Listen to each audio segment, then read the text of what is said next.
Italian Grand Prix at Monza. This is one of the great races on the Formula One calendar, full of history and with an enthusiastic crowd, almost all of whom have come to worship Ferrari. But this car and this man looked set to spoil the crowd's weekend. The Lotus 79, Mario Andretti and Ronnie Peterson had dominated the season and looked good for a win here too. Other drivers and teams, like Patrick Tambay and McLaren, had not given up hope. However, the McLaren M26 and most of the cars lined up in front of the pits were now outdated. The teams were counting on their designers to play catch-up in order to challenge JPS Lotus and its mould-breaking wing cars. Clay Regazzoni was one of the few drivers who had a former wing car, but his shadow team had lost the car's designer and had been embroiled in legal arguments for much of the year. There was no way it could challenge Lotus. As for Colin Chapman and his drivers, they had every reason to play the jokers in the pack. Emerson Fittipaldi's Copper car was improving steadily, but the arrival of the Lotus had raised the bar. Brabham had attempted to catch up with the fan car, but the establishment's response had been merely, "Nice try." McLaren had more on their plate than an outdated car. James Hunt had lost impetus this year, and his contract would not be renewed for 1979.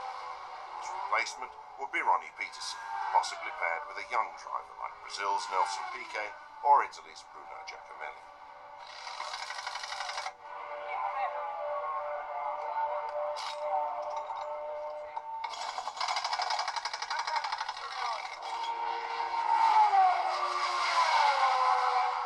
For Mario Andretti, preparing to go out for practice, the most important consideration was the world title. A win here and in the next race in America would guarantee the championship, even if Peterson finished his usual second in both races. Retirement in any of the remaining 3 events could see the title going down to the wire in Canada. The permutations must have been tumbling through his mind.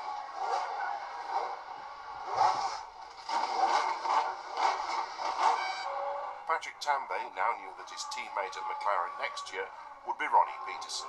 The news had been announced a week ago. The Frenchman might have hoped that he would be promoted when Hunt, who was rumoured to be going to Wolff, left, but as a realist, he knew Peterson would have to be number 1. Many people were of the opinion that Ronnie was only finishing second in the Lotus because of team orders, and he was a natural leader for any team he joined, ready to challenge the top drivers at Ferrari, Brabham, and yes, Lotus.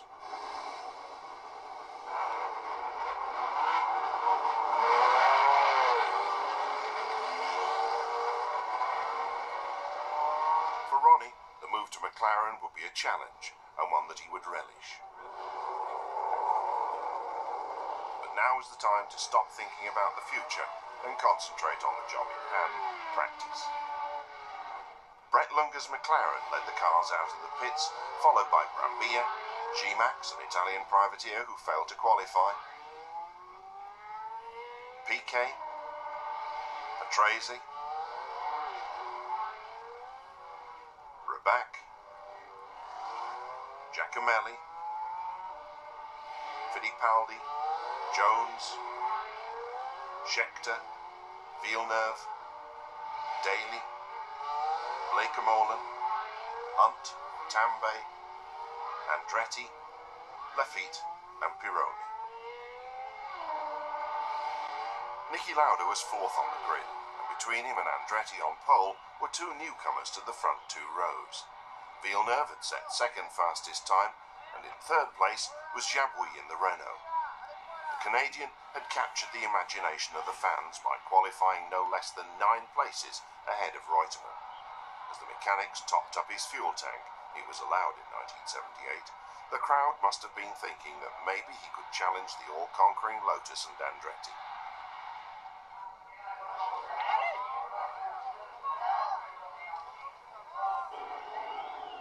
Jones was 6th fastest and alongside Peterson on the 3rd row. Watson was 8th, on the 4th row alongside Scheckter.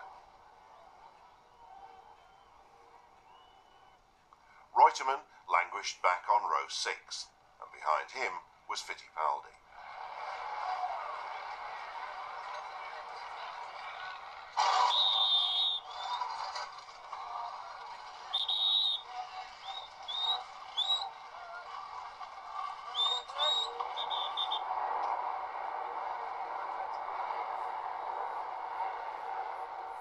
As the field rolled round from the sighting lap, it seemed that the front row had hardly stopped before the starting signal was given. The premature start and a dash by Patrese down the pit side of the track were two of the reasons given for the multiple collision that occurred on the run into the first chicane. Hunt spun, and the ensuing crash involved 5 other cars, including that of Peterson, who went head-on into the barriers. His car burst into flames, and Hunt bravely went into the fire to drag Ronnie out, his legs badly injured. The race was stopped, and medical personnel started to work on the Swede as all around shocked drivers and track personnel tried to come to terms with what had happened.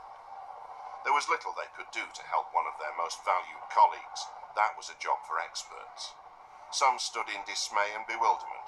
Some looked for a way to help.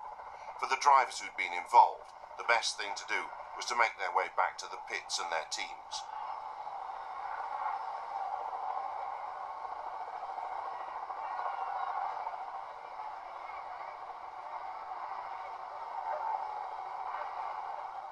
A shocked Mario Andretti, who'd been ahead of the accident and was stopped with the rest of the front runners as they completed their first lap, was heading back to the pits when he saw a doctor.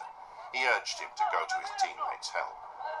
Niki Lauda was also among the leading group that had come round to see the scene of carnage ahead of them. He was surrounded by press as he returned to his car in the pits. Eventually, Peterson was taken to hospital, where his injuries were judged to be serious but not life-threatening.